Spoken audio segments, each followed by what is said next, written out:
ওই, এটাকে তুমি খুলেছো? তুমি এটা করলে কি করে? না, ওটা আমার একটা সাথী খুলেছিল। ও, তাহলে এই ব্যাপার। হ্যাঁ, দিয়ে যাও ওটা। দুঃখিত, এইটার জন্য আমি একটা মাথামোটা লোকের সাথে লড়াইও করেছি। তাহলে আমার পক্ষ থেকে ধন্যবাদটা না দিয়ে পারলাম না। আমি জানি না তুমি কাকে খুঁজছো, কিন্তু এই সময়ে ঝামেলা করার অনেক মানুষ রয়েছে। আর আমার মনে হয় তোমার বাকি ঝামেলা বাদ দিয়ে আগে আমাদেরটা মিট করে নেওয়া উচিত। আর ওই জিনিসটা তুমি আমার হাতে তুলে দাও।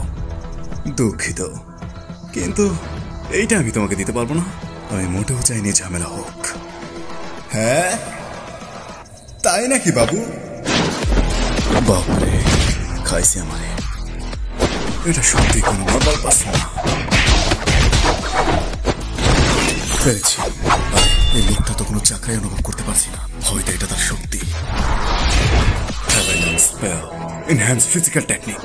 এই শালার মানুষ নাকি অন্য কিছু। সৌভাগ্যবশত এই অ্যাটাকটা বেশি শক্তিশালী ছিল না। Domain expansion reversal right.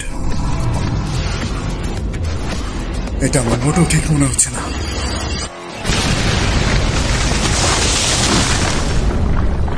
আরে এত তাড়াতাড়ি কে মরে?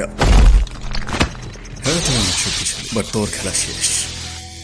চল মাফ চা। সত্যি বলতে তুমি অনেক ভালোই লড়াই করেছ। তো তুমি তোমার ম্যাজিক্যাল পাওয়ার লুকিয়ে রাখছিলে। চিধরি, এর হামলাটা অনেক ফাস্ট হয়েছিল। আমি আমার শক্তির কারণে বেঁচে গিয়েছি। আমি তোমার উপর একটা হাই র্যাঙ্কের টেকনিক ইউজ করেছি। হয়তো তোমার শক্তি স্পেস এবং টাইমের সাথে অ্যাডজাস্ট করা। এই শালা তো কোনো ম্যাজিশিয়ানও না, কিন্তু সুকুনার থেকে বেশি ডেঞ্জারাস। আলটিমেটলি এই লোকটা এখনকার সুকুনার থেকেও বেশি শক্তিশালী। হার মেনে নাও, যায় আসে না তুমি কি করো, আমার এই চোখে কিচ্ছু ফাঁকে যায় না।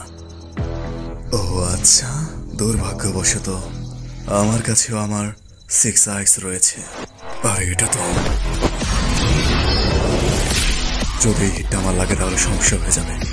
এই সময়ে কামই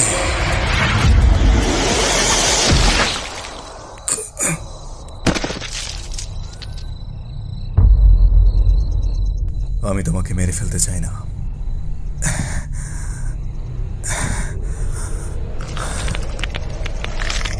ও আচ্ছা, আর এটা তো ছলনার জগৎ, অসীম শূন্যতা।